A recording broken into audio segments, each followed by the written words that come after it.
정말 놀라운 것은 무엇이냐면 그때 지금으로부터 15년 전에 이런 세상이 펼쳐질 거라고 말했던 그 세상이 지금 내 눈앞에 그대로 펼쳐져 있다는 사실이 소름 끼칩니다. 아무도 믿지 않았던, 옆에서 바로 귀에 대고 이야기를 해줘도 미쳤다라고 얘기했던 그 이야기들이 바로 지금 내 눈앞에 거짓말처럼 펼쳐져 있어요. 저는 그게 지금도 그 사람의 이야기가 귀에 뱅뱅 돕니다. 소름이 끼칩니다. 이 영상은 많은 투자자분들에게 큰 감동을 줬던 제가 좋아하는 시골의사 박경철 선생님의 명강의, 일명 W를 찾아서로 불리는 2008년 아주대학교 강의 내용입니다. 저 역시 2020년에 이 강의를 뒤늦게 보고 소름이 돋아 몇 번을 돌려봤는지 모릅니다. 시대를 뒤바꾼 놀라운 혁신기술의 발명과 그에 따른 산업의 대변혁 과정을 자신과 지인의 경험담을 예로 들어 설명하는데 듣는 이로 하여금 정말 많은 생각을 하게 만들고, 이 영상을 다 본 이후엔 현 시대에 내가 해야 할 투자는 무엇인지, 내가 집중해야 할 분야가 어디인지를 각자 깊게 고민하게 만들어주는 영상이라고 생각합니다.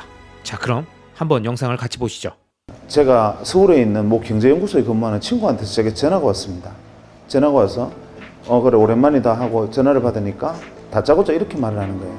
좋은 강연이 있는데 하나 들으러 오지 않겠느냐 이렇게 말해요. 그래서 제가 무슨 강연이냐 물어보니까 미래사회 트렌드에 대해서 프랑스 유학을 갔다 온 아주 똑똑한 친구가 이 강연을 하는데 이게 들어두면 굉장히 좋은 강연일 거라고, 일생에 좋은 기회일 거라고 이렇게 말해요. 지금 경제 강연 들으러 간다고 병원 비워놓고 갈 상황이 아니다. 말 같지도 않은 소리 하지 마라. 전화를 끊으려 하니까 이 친구가 뭐라 하느냐 하면은 이 강연을 안 들으면 평생 후회할 거래요. 그래도 제가 시끄럽다고 전화를 끊었죠. 그런데 되게 여러분들은 안 그렇겠지만 사람이 자기에게 좀 못난 사람들은 누가 평생 후회한다는 둥, 일생일대의 기회라는 둥 이런 말을 하면 그 말이 귓가에 계속 뱅뱅 돕니다. 그래서 누구를 데려갈까 고민을 하다가 아무리 사방을 돌아봐도 그 시간에 강연 들어갈 친구가 없어요. 수요일 오후 3시에 하는 강연에 참석할 직장 다니는 멀쩡한 친구가 누가 있겠습니까? 그래서 누구를 데려갈까 고민하다가 한 명이 딱 압축이 됐는데 그게 누구였느냐 하면 텍사스 주립대학에서 MBA를 마치고 와서 1년째 백수하던 친구가 있었어요. 그래서 이 친구한테 전화를 했습니다. 강연 들으러 같이 안 갈래? 언제 어디서 하는 무슨 강연이 있냐 물어보지도 안 하고 그래 가자 그러는 거예요. 그래서 이 친구 같이 가기로 했습니다. 이 친구가 동대구에서 기차를 타고 대전역으로 오고 저는 대전역에서 만나서 같이 서울의 연구소로 왔습니다. 연구소 강연장에 들었으니까 이 강당보다 한 절반 정도 되는 강당에 좋은 의자들이 한 50개 놓여 있었고 거기에 꽉 차 있었습니다. 연구원들이. 그러니까 박사급 연구원들이 쭉 앉아 있었는데 이분들이 좋게 말하면 프라이드고 나쁘게 말하면 자만심이 이 폐소까지 부풀어 있는 사람들. 지금도 그 연구소가 그런데 93년도에는 다른 박사학위 받고 와서 백수가 기본 코스인데 한국 최고의 경제연구소에 있다는 사실만으로 어깨에 풍선이 이만큼 들어있던 사람들. 그래서 자만심이 엄청난 곳이었죠. 어쨌거나 간에 그 정도로 이 교만함이 들어있을 때는 프라이드가 강한 사람들이 쭉 앉아 있었고 저희들은 외부에서 청강에 있으니까 제일 뒤에 앉았습니다. 그 순간 연자가 옆에 문을 열고 들어왔는데 연자가 와서 이 무대에 올라오는 순간 이분들이 불쾌한 기색이 역력해지면서 갑자기 헛기침이 나오고 저거 뭐냐 그러고 어수선하고 소란내지기 시작했습니다. 이유가 뭐냐 하면 연자가 복장이 너무 황당했기 때문에 그랬습니다. 그때니까 지금 15년 전이면 그때는 길거리에 다닐 때 양복도 다들 검은 양복에 흰색 와이셔츠 입고 다녔대요. 그런데 강연하러 와서 찢어진 청바지에 무릎이 다 나왔고 UCLA 적힌 티셔츠에 뉴욕 양키스 모자를 쓰고 등장한 거예요. 지금도 그 연구소에는 그렇게 강연하러 가는 사람이 없습니다. 그런데 그런 복장으로 나타났으니까 이분들은 모욕당했다고 생각하는 거죠. 어디서 저런 날건달 같은 놈이 강연하러 왔느냐 뭐 이런 생각을 한 겁니다. 그래서 뭔가 불편한 기색들이 역력했는데 문제는 강연이 시작되고 터졌습니다. 강연이 시작되고 얼마 안 돼서 한 10분 정도 지나니까 뒷줄부터 한 명씩 일어나서 나가기 시작했는데 한 30분 정도 지나니까 다 나가고 앞줄만 몇 명 남고 외부에서는 저희들만 달랑 남았습니다. 대개 그 이유는 강연 내용에 문제가 있었기 때문인데 아무리 강연 내용에 문제가 있어도 그렇지 전원이 퇴장해버리는 경우는 놀라운 일이지요. 이유가 뭐냐면 이분이 들어와서 강연을 하는데 강연 주제가 기가 막혔습니다. 제일 먼저 칠판에 제목을 적었어요. 뭐라고 적었느냐 하면 WWW 이렇게 적더니만 다짜고짜 뭐라 하냐면 그리 멀지 않은 미래에 이 W 세상이 온다는 거예요. 그리고 이 안에는 은행도 들어오고 증권사도 들어오고 이걸로 핵무기도 만들고 전쟁도 이걸로 한다는 거예요. 딱 들으면서 저는 어떤 생각을 했느냐 하면 저 친구 테트리스 게임 개발하다 미쳤구나 혹은 망상장애와 같은 정신질환이 있구나 이렇게 생각을 했습니다. 저뿐만 아니라 트렌드나 경제, 그 현상을 연구하는 전문학자들도 저는 저거 과대망상증 환자다라고 배척하고 다 일어나서 나가버렸습니다. 93년도에는 이런 이야기를 하면 그것은 정신병자입니다. 그래서 그때 당시에 외배 개념이라는 것은 여러분 잘 모르시겠지만 모자익이라는 것이 그때가 소개되던 시점이었고, 그때라도 이런 그래픽 기반의 웹 서비스가 이루어질 것이라고는 아무도 상상하지 못하던 시절에 이 사람이 조만간에 그런 세상이 온다라고 얘기를 하는 겁니다. 강연이 끝나고 연자가 너무 반응들이 황당했으니까 자기도 민망해서 머리를 긁으면서 그냥 문을 열고 나가는데 아무도 박수 친 사람도 없었고, 아마 그 연구소에 그 전에도 그 위에도 그런 일은 없었을 거라고 그냥 나갔습니다. 쫓겨나듯이. 저도 이제 강연이 끝났으니까 저를 초대했던 옆에 연구소 친구 보고 이따위 강연을 들으려고 지금 대전 시민을 내팽개쳐두고 내가 여기 앉아 있어야 되느냐 항의를 했더니만 연구소 친구가 자기도 이럴 줄 몰랐대요. 미안하다 이래요. 할 수 없다, 나가서 이제 저녁이나 먹고 놀러 가자 하고 이제 일어서는 순간 갑자기 제 오른쪽에 앉아있던 백수가 자리를 팍 차고 일어서더니만 저보고 빨리 돈 10만 원만 달래요. 10만 원은 뭐하게? 그러니까 너네들끼리 지내 먹고 따로 놀아라. 나는 저 W하고 이야기 좀 하고 가야 되겠다. 따로 갈게. 경비 좀 돼. 이렇게. 네가 저 사람하고 무슨 얘기를 하느냐? 이러니까 강연에 깊은 감명을 받았대요. 그래서 제가 백수 보고 이렇게 말했습니다. 내가 볼 때는 니나 자나 상태가 비슷하다.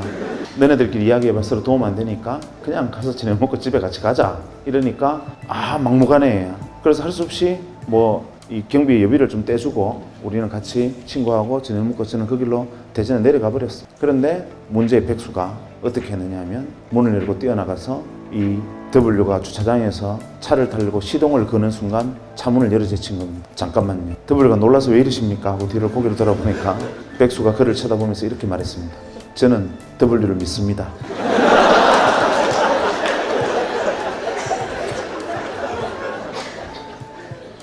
W가 믿어주시는 건 감사한데 왜 이러시나요?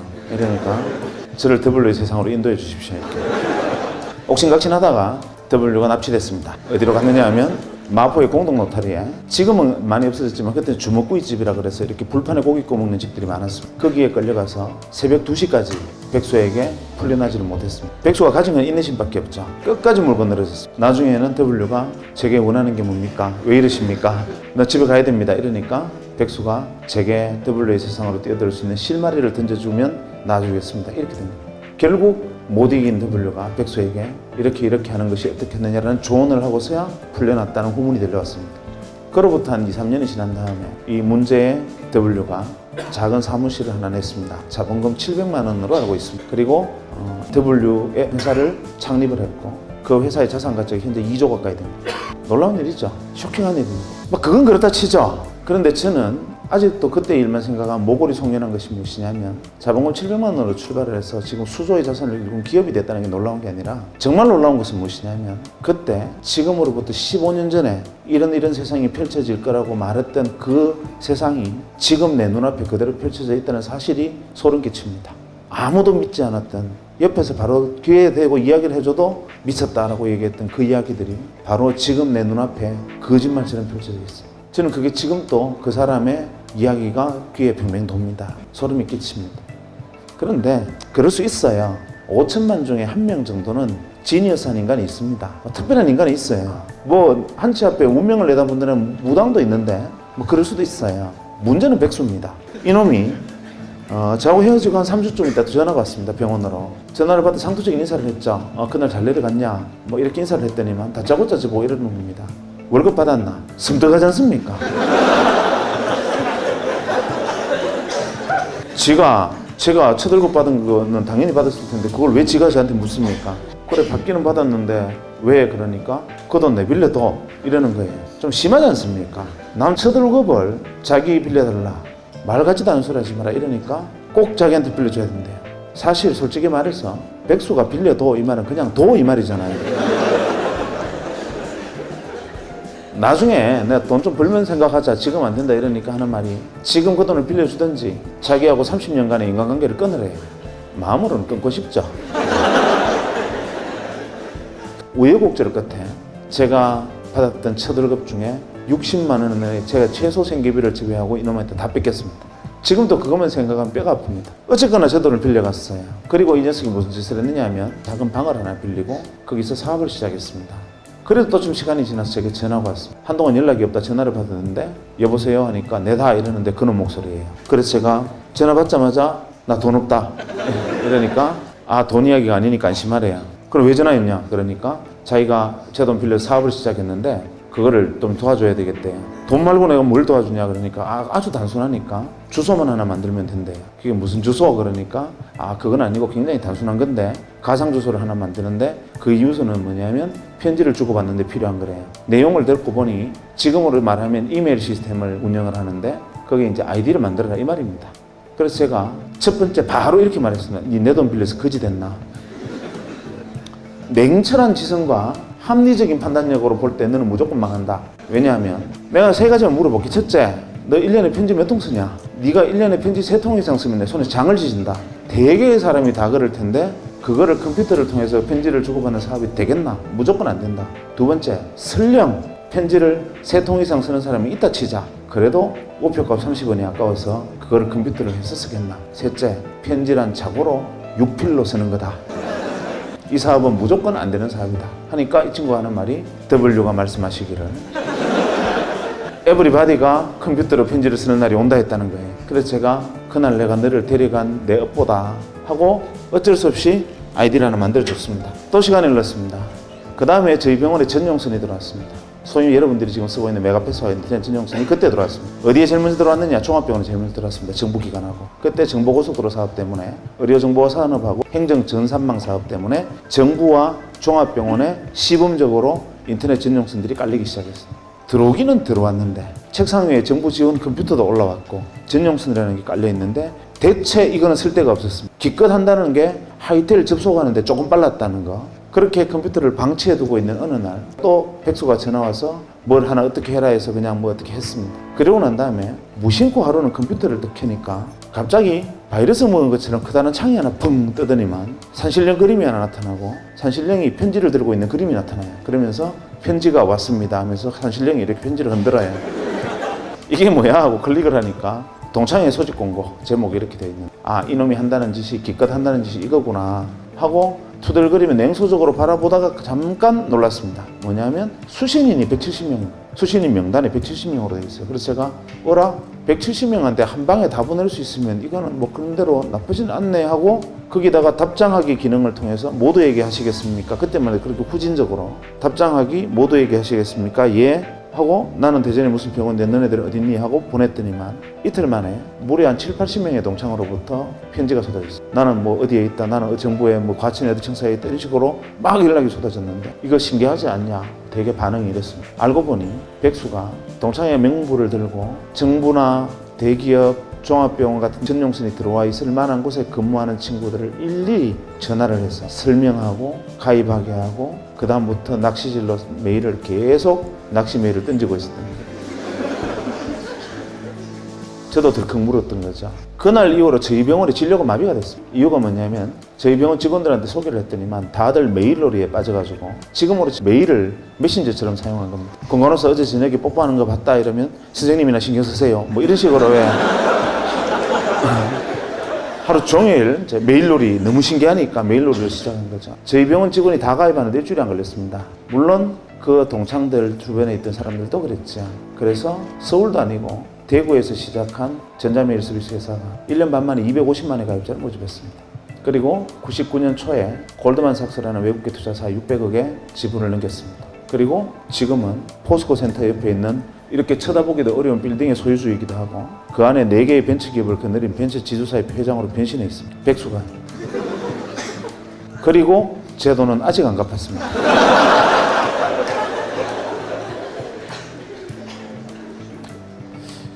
놀라운 일이었죠. 이게 대한민국 최초의 상용 메일 서비스였습니다. 우리나라에서 최초로 상용 메일을 서비스했던 것이었고 정말 엄청난 일이었습니다. 저는 그 과정에서 굉장히 가슴이 아팠습니다. 굉장히 고통스러웠어요. 옆에 지켜보면서. 왜냐하면 이 친구가 잘 된 게 배가 아픈 게 아니라 왜 같은 장소에서 같은 사람으로부터 같은 말을 들었는데 자기도 눈이 2개 있고 저도 눈이 2개 있고 귀는 똑같이 2개 달렸고 같은 귀와 같은 눈을 가지고 똑같은 사람으로부터 이야기를 들었는데 왜 백수의 눈에는 인생을 걸고 뛰어들어야 하는 복음으로 들리고 저한테는 망상장애를 가진 환자의 그냥 기비한 이야기를 들렸던가. 이게 이해가 안 됐습니다. 왜 이 차이가 도대체 어디에서 온 거냐. 혹시나 미국 가서 MBA 한다고 접시 닦고 온 게 통찰력을 넓힌 것이냐 생각해봐도 그건 아니었죠. 왜냐하면 그때 당시 앉아있던 박사과 연구원들은 그보다 더 오래 있었을 테니까. 그것도 이유는 아니다. 대체 이유가 뭐냐? 고민을 하던 차에 마침 그때 제가 읽고 있던 책에서 답을 구했습니다. 제레미 르프킨 아시죠? 제레미 르프킨이 그때 쓴 책인 책 제목이 기억이 안 납니다. 이런 내용이 있었습니다. 현생 인류가 한 20만 년, 30만 년 전에 출발을 할 때 현생 인류가 가진 자산은 돌도끼가 유일한 거였다. 그런데 한 2, 30만 년이 흐르고 난 다음에 인류가 가진 자산은 어마어마하게 문명이 발전했다. 그런데 많은 사람들은 착각하고 있다. 무엇을 착각하고 있느냐 하면 지난 30년간 명멸했던, 태어나서 사라져갔던 모든 인류가 이 문명의 발전에 기여했다고 생각하지만 천만의 말씀입니다. 인류의 문명이 이만큼 온 데는 0.1%의 창의적 인간이 다른 사람은 보지 못하는 것을 보고 생각하지 못하는 것을 생각하고 다른 사람은 꿈꾸지 못하는 것을 꿈꾸고 여기가 새로운 세상이다라고 어두운 곳에 깃발을 꽂으면 0.9%의 통찰력과 직관을 갖춘 안목 있는 인간이 그것을 알아보고 거기에 뛰어들어서 한 배를 타고 등을 밀고 손을 당기면서 이루어낸 역사다. 1%의 역사다. 이렇게 말을 합니다. 그래서 제레미 르프킨은 0.1%의 창의적 인간과 그것을 따라 알아보고 협력하고 함께 문명을 건설한 0.9%의 안목 있는 인간, 통찰력 있는 인간, 이 1%가 인류 문명을 이끌었고 나머지 99%를 무엇으로 규정했느냐 하면 잉여인간으로 규정했습니다. 잉여인간이라는 말이 그때 처음 등장했습니다. 가슴이 뜨끔하시죠? 잉여인간, 제레미 르프킨은 거기다 갈로에서 이런 말을 썼습니다. Organic material. 잉여인간은 organic material이다. 유기물이라는 거죠. 그냥 섭취, 배설 반복하고 이산화탄소를 뿜어내는 존재. 그 다음에 때에 따라서는 자연계로 돌아가서 동물성 사료가 되기도 하는 그런 존재의 99%. 그래서 항상 0.1%가 새로운 것을 주장하면 0.9%가 함께 그것을 이루어내고 나머지 99%는 매번 세상 참 좋아졌다. 옛날에는 이렇지 않았는데 세상 참 놀랍군. 엄청난 일이야. 계속 이런 말만 하면서 따라오는 사람들 99%로 구성되어 있기 때문이죠. 그걸 보니까 답이 딱 떨어졌습니다. W는 0.1%였고 제 친구 백수는 0.9%에 속했고 저는 잉여인간이었던 거예요. 인정하기 싫었지만 인정하지 않을 수 없었고 그게 사실이었습니다. 한데 그게 슬퍼지야. 나를 유기물이라는데 내게 이성이 없는 임팔라 따위하고 저하고 같은 존재라는데 기가 막히죠. 그래서 어떻게 하면 이걸 벗어날 수 있을까? 두 번째, 지금 이번에 90년대에 일어나고 있는 이 엄청난 현상들, 변화들 이것만이 일시적인 현상이냐? 제레미 르프킨 역시도 지금 현재 변하고 있는 이 모습만 보고 헛소리하는 건 아니냐? 과거에도 진짜 그랬나? 이게 궁금했습니다. 그래서 레트로그레이드하게 뒤집어 보니까 구구절절히 국면이 바로 제레미 르프킨 이야기와 일치했습니다. 여러분, 이 명강의의 내용을 들으시니까 기분이 어떠십니까? 정말 많은 생각이 드시죠? 그럼 여러분은 현재 어디에 속하십니까? 스스로 0.1%라고 생각하십니까? 아님 적어도 0.9% 안에 속한다고 확신하십니까? 아마 대부분의 사람들은 99%에 속할 겁니다. 1993년도 그 당시 박경철 선생님이 그랬던 것처럼 아직도 대부분의 사람들은 2020년대에 일어나고 있는 새로운 W를 알아보지 못하고 누군가 아무리 얘기해줘도 무시하고 W가 만들 10년 후, 20년 후의 미래를 선명하게 말해줘도 전혀 귀 기울여 듣지 않다가 시간이 한참 지난 후에 그때서야 과거를 회상하면서 후회하고 정확히 실현된 현실들을 보면서 소름이 돋는다고 말할지 모르죠. 만약 여러분이 진정한 투자자라면 자신의 직관과 예리함 그리고 상상력을 더해서 끊임없이 이 시대를 관통하는 핵심 W를 찾아내고 그곳에 자신의 부와 행동 그리고 에너지를 집중해야 합니다. 그럼 이어지는 이번 영상에서는 0.1%의 창의적 인간이 만든 세상을 뒤집는 발명과 사업 그리고 그것을 일찍이 알아보고 함께 뛰어든 0.9%의 통찰력과 직관을 갖춘 인간 그리고 이를 전혀 알아채지 못했던 나머지 99%의 역사가 과연 특정 시점과 시대에만 국한된 이야기인지 아니면 인류 문명 전반에 나타났던 현상인지를 산업혁명 시대 때부터 2000년대 초반까지의 과거 200년간의 역사의 흐름을 쭉 살펴보면서 상세하게 설명하고 있는 명강의입니다. 그럼 강의 내용을 한번 같이 보시겠습니다. 대표적인 예로 다른 것까지 이야기할 필요는 없고 경제사만 하나 놓고 보면 한 200년 전에 산업혁명이 일어났습니다. 아시는 분 아시겠지만 공작기계에 대한 산업특허 1호는 방적기계입니다. 그러니까 모직을 생산하는 기계죠. 모든 사람이 배틀에서 시주가 날줄을 엮어서 모직을 생산하던 영국에서는 양털은 나왔지만 그것을 가공할 능력이 없어서 길 건너에 있는 네덜란드로 가서 모직물을 생산해서 도로 가져오면서 엄청난 이 모직값이 엄청나게 비쌀 때였습니다. 아무나 입지 못하던 것을 기계를 통해서 대량 생산한다니 이거는 세상을 뒤집는 혁명과 가까운 이야기였습니다. 창의적이죠. 그 기계를 만든 W는 획기적인 물건을 개발한 겁니다. 문제는 다른 사람들은 다 그냥 그런 게 있나 보다 하는데 그때 당시 글래스고의 그 공장이 처음 만들어졌을 때 주변에서 감자밭을 하던 사람들 중에 일부가 이렇게 생각합니다. 저놈 W다. 저거 세상 뒤집겠다. 산업을 중심이 되겠다. 나도 저기 뛰어들 방법이 없을까? 고민을 합니다. 그러다가 어디에 주목을 하느냐 하면 죽었다 깨나도 기계를 만들 재간은 없으니 어디에 주목을 하느냐 하면 모직 생산이 잘 되면 아무리 기계가 잘 돌아가 봐야 양털 없으면 안 된다. 지금 대개 천재들의 가장 큰 단점은 좌우를 돌아보지 않는 겁니다. 공장은 지어놓고 양털을 어디서 가져올지를 생각을 하지 않고 우선 지금 가져오듯이 그냥 하면 되겠지 생각하지만 그것을 딱 착안한 일부 감자밭을 하던 사람들이 감자밭을 갈아엎고 양목장을 시작합니다. 모직 생산 어마어마한 속도로 인기를 끌고 양털이 대량으로 필요해지면서 어마어마한 부를 양목장주들이 가져갑니다. 뒤늦게 너도 나도 감자밭을 갈아엎고 양목장들을 하는 바람에 영국에 감자파동이 일어납니다. 감자기근으로 영국 아일랜드 같은 경우에 거의 절반이 감자파동으로 죽는데 이유는 바로 모직 때문입니다. 그 상황을 두고 토마스 모어는 유토피아라는 책을 씁니다. 그러면서 토마스 모어 유토피아는 제일 앞에 이런 말이 나오죠. 시가 나옵니다.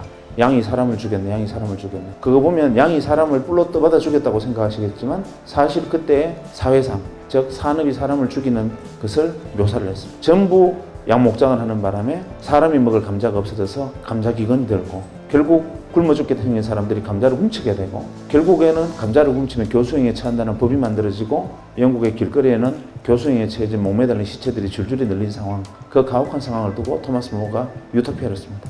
어쨌거나 간에 그만큼 한 명의 생각이 세상의 사회사까지 뒤집어 버립니다.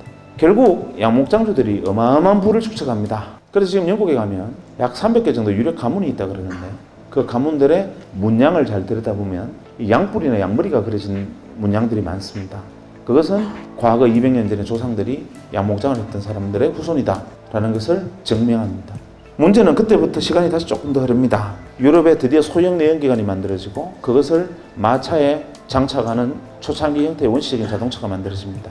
하지만 그것을 자동차로 볼 수는 없었죠. 근대적 개념의 자동차를 제일 먼저 만든 사람이 누구냐 하면 헨리 포드입니다. 1903년에 헨리 포드가 자동차라는 걸 만듭니다. 변속기, 악셀레이터가 붙어있는 소위 말하는 클러치 장치까지 만들어진 자동차라는 것을 헨리 포드가 개발합니다. 미국에서 제작 발표합니다. 헨리 포드가 옆에 서서 이것이 자동차다 이렇게 얘기를 하니까 도하 미국 언론들이 그 다음날 획기적인 물건이다 라고 기사를 받은 게 아니라 헨리 포드를 조롱하는 기사들이 미국 신문을 도배를 합니다. 기사 내용은 이렇습니다. 헨리 포드라는 쪼다가 자동차라는 물건을 하나 만들었는데 이거 아주 웃기는 물건이다. 왜냐하면 이거 한 대 만드는데 기차보다 돈이 더 들었단다. 기차 한 대보다 더 비싼 생산 단가로 자동차라는 것을 만들었는데 그것을 실제로 보니 기차는 100명이나 타는 데 비해서 자동차는 고작 4명밖에 못 하더라.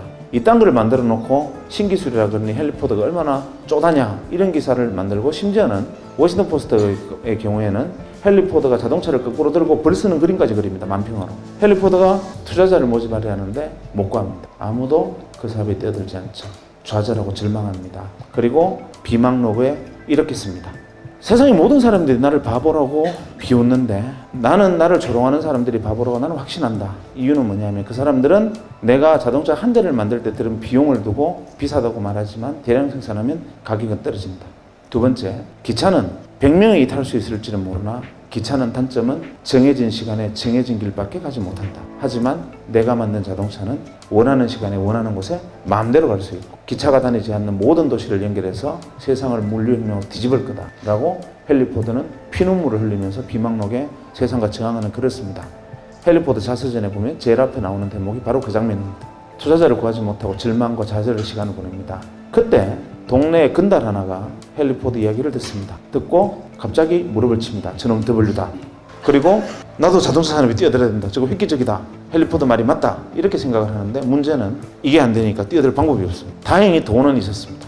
집안에 석유회사 지분이 있었고 우리식으로 치면 H그룹의 그 주먹질 잘하는 회장님 아들 정도 되는 막 그런 정도의 위상이었다고 보면 됩니다. 그런데 어쨌거나 간에 본인은 날건달에 가까웠는데 이 날건달이 갑자기 전기가 스치면서 무릎을 칩니다.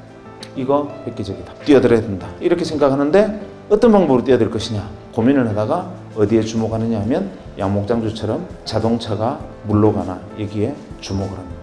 헨리 포드 자동차가 불과 10대도 생산되기 전에 8개의 주유소를 만듭니다. 그리고 그로부터 4, 5년의 세월이 흐른 후에 1907년에 드디어 대량 생산 모델 포드 T카라는 게 세상에 선보입니다.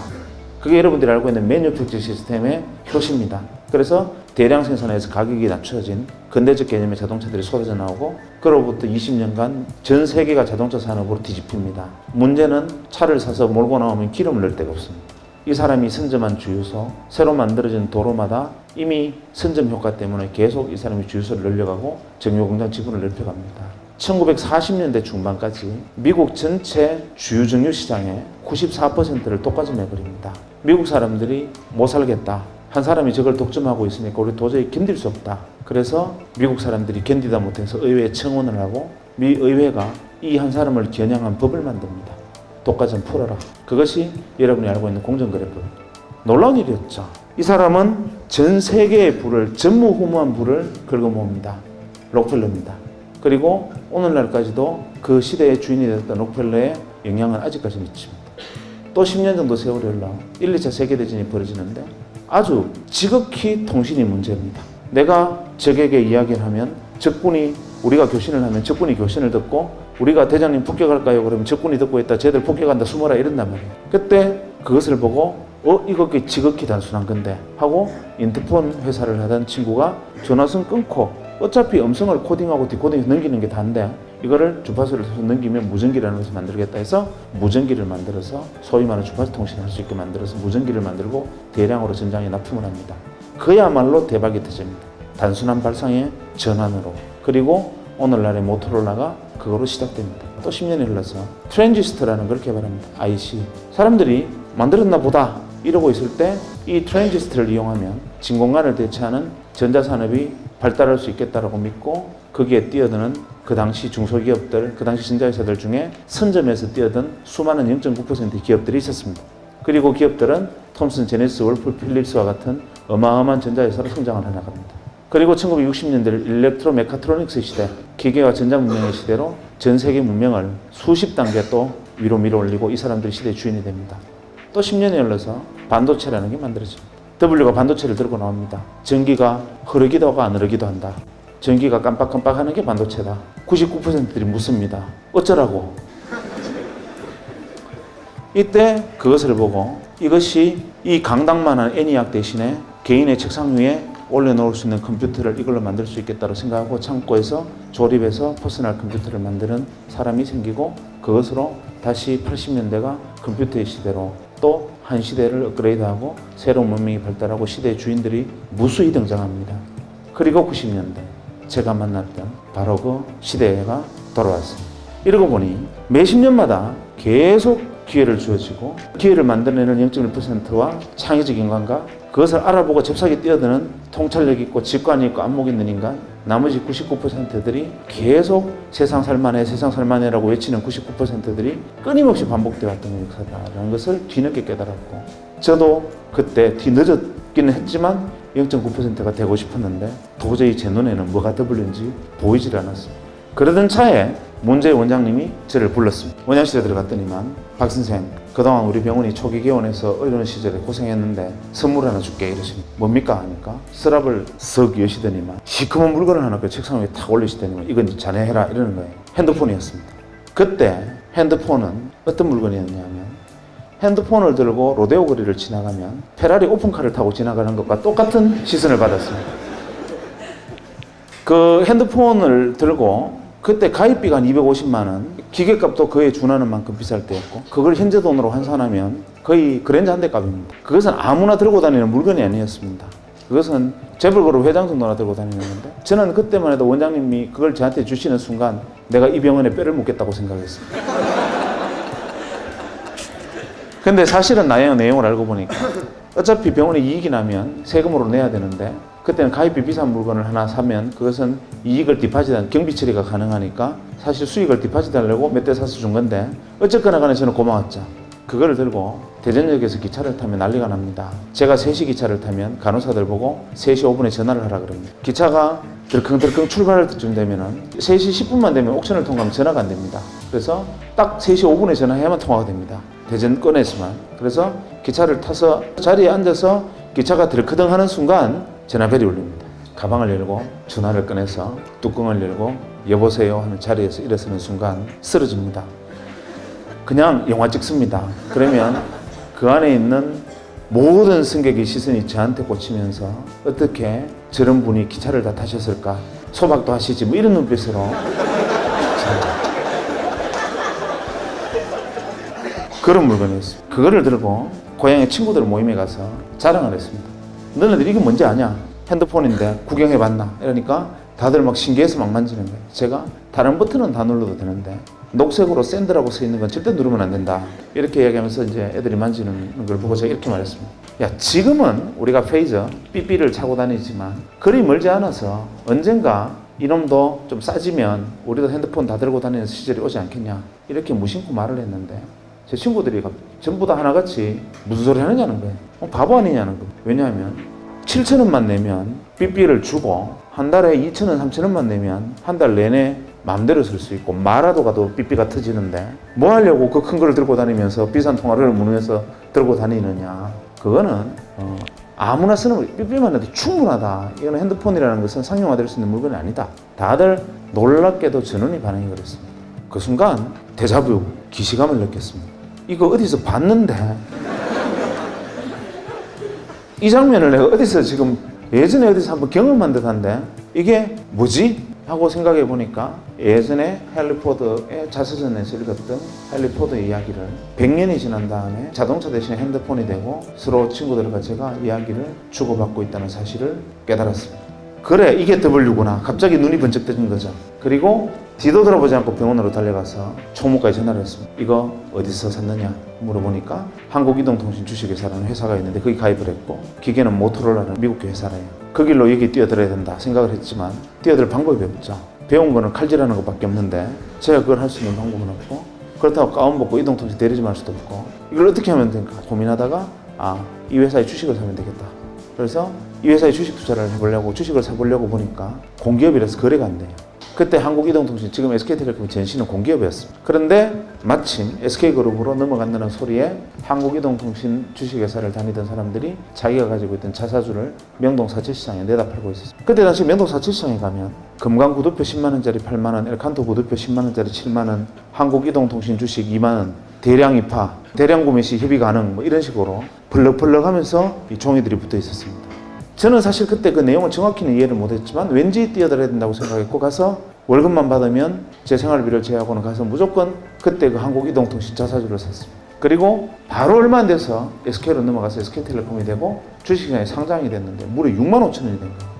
야, 이거다 라고 생각을 했으나 W에 올라탔는데 3배의 수익을 냈다는 것 자체로 W라고 보기에 좀 어렵지 않습니까? 그래서 이게 W가 아니었나? 이렇게 생각하다가 아니야, W 맞을 거야 생각하고 그래도 6만 원을 해도 사자 하고 월급 생기면 주식을 샀습니다. 주식을 산 게 아니라 사실은 제가 순간 믿었던 W라는 곳에 뛰어드는 차비, 티켓으로 생각하고 그냥 샀지.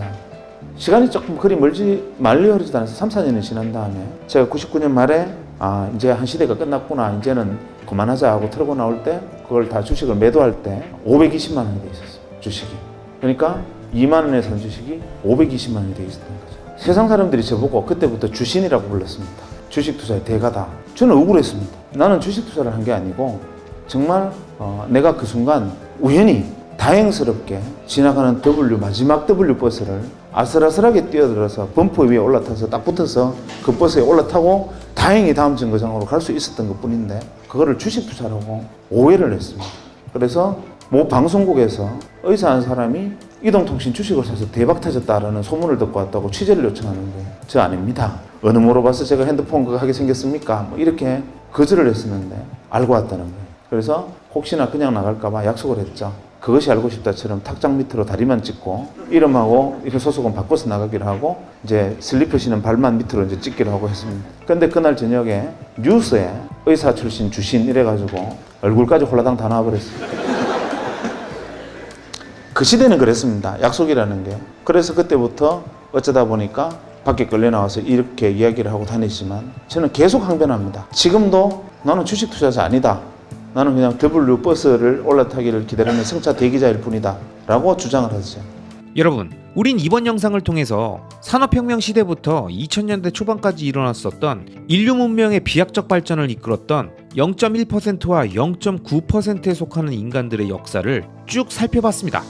물론 이 영상에서 언급된 사례들은 모두 투자자라기보단 사업가들의 관점에서 쭉 설명된 부분들이 많지만, 만약 우리가 그 당시에 살고 있었고 투자적 관점으로만 접근했었다면 과연 어떤 선택을 했었을지 한번 상상해보게 되는 매우 좋은 영상이었다고 생각합니다. 박경철 선생님의 마지막 멘트처럼 진정한 투자자는 주식에 투자를 하든 코인에 투자를 하든 부동산에 투자를 하든 그 무엇에 투자를 하든 그 자체에 대한 투자가 아니라 한 시대를 대변하는 혁신적 발명과 산업의 태동인 W에 투자한 것이라는 이야기가 매우 큰 울림을 주는 것 같습니다.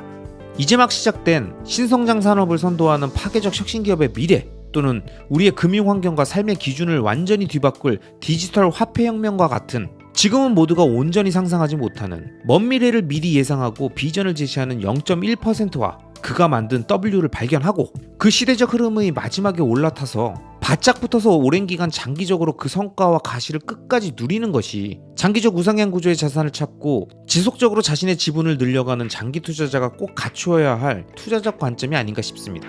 그런데 문제는 그걸로 끝난 게 아니고 99년 말에 다행히 그걸 정돈을 하고 그 다음에 약간의 이제 성과가 있었겠죠. 문제는 그 성과가 여러분이 상상하는 것처럼 엄청나게 돈을 번 건 아닙니다. 왜냐하면 월급 받아서 생활하고 나머지 돈으로 조금씩 정리했으니까 레버리지는 컸을지 모르겠으나, 만약에 지금처럼 저도 이제 뭐 의사생활 많이 하고 돈 많이 벌고 만약에 그렇게 했었으면 지금 재벌 됐겠지. 그런데 그런 것은 아니었으나 어쨌거나 간에 티켓을 끊고 3등석에 타는 건 성공했다, 이런 정도였는데, 어쨌거나 그 작은 성과를 낸 다음에 2000년에 바로 고민을 해야 될 거 아닙니까? 왜냐하면 2000년에 새로운 버스가 올 테니까요. 자, 내가 이제 99%가 아닌, 정말 유기물이 아닌 반드시 1% 안에 들어가는 인간이 확실하다면 2000년대에 새로운 버스가 내 눈에 보여야 되는데, 내가 W가 아닌 건 잘 압니다. 많은 사람들이 자기가 창의적인 천재가 아니라는 사실은 본인이 잘 압니다. 근데 세상은 그걸 무시하고 애서 천재가 되라고 얘기하지. 학교 다니는 애들 보고도 영재교육원 같은 데 보냅니다. 구슬에 흙이 묻은 걸 닦으면 구슬이 되지만 자갈 들고 아무리 닦아도 옷만 방군합니다. 그런데 엄마들은 자갈을 들고 계속 광을 내겠다고 영재교육원도 데리고 다니고 여러분 많이 시달렸지요. 이 중에 W가 있으면 앉아있는 태도가 틀립니다. 물구나무를 서 있다든지 아니면 저기 천장에 매달려 있다든지 뭐 다를 겁니다. 아니면 눈빛이 광안이라든지 뭐 이런 뭔가 달라요. 우리는 그 0.1%를 두고 그런 이상한 행동하는 돈키호테라고, 99%는 돈키호테라고 부릅니다. 그런데 실제로 그런 행동을 하는 사람 중에 99%는 돈키호테가 맞아요. 그게 문제입니다. 그러니까 일개사단에 돈키호테가 있으면 한 명이 W고 나머지 9,999명은 진짜 또라이거든요. 문제는 안목을 가진 0.9%들은 그 1만 명의 일개사단의 돈키호테 중에 하나의 W를 발견할 줄 아는 안목을 가진 사람이 통찰력과 직관을 가진 사람이고, 나머지 99%들은 보고 저것들 또라이 이렇게 생각해버립니다. 매번 앞서 나가는 사람을 보고 저거 정신 나갔다, 또라이, 떨은 끄집어 내린다. 이러니까 옛날에 미셀 푸코와 같은 철학자들은 감시와 처벌이라는 책을 통해서 인간이 가지고 있는 어리석음을 통렬하게 비판하게 됐습니다. 어쨌거나 간에 2000년대 새로운 버스를 올라타지 못하면 저는 다시 99% 유기물을 재확인하는 거니까 올라타야 되겠는데, 아무리 사방을 돌아봐도 뭐가 W인지를 보이지가 않았습니다. 새로운 10년의 W가 뭐냐? 제 눈에는 안 보였습니다. 그래서 저는 지금도 인형인간은 확실하다고 생각합니다. 저는 그 정도도 1%가 안 되는 건 확실합니다. 안 보였어요. 고민을 했습니다. 아무래도 안 보였다. 어떻게 하면 좋을까? 방법은 있죠. 가서 많은 사람들의 이야기를 듣고 내 눈에 안 보이는 건 보이는 사람들의 이야기를 들으면 된다. 그래서 그 이야기를 듣기 위해서 2000년 말부터 2001년 중반까지 과감하게, 과감인지 무모인지 모르겠지만 백수로 돌아가기로 결정을 했습니다. 그래서 제가 그때 한 10개월 정도를 백수를 했습니다. 의사를 그만두고 한 10개월간 놀았습니다. 놀면서 무슨 짓을 했느냐 하면, 제가 생각할 때 이 사람은 W일지 몰라라고 생각하는, 나보다 똑똑하고 많이 공부했고 내가 속하지 않았던 집단에 참여하고 있는 사람들을 찾아가서 만나서 이야기를 들었습니다.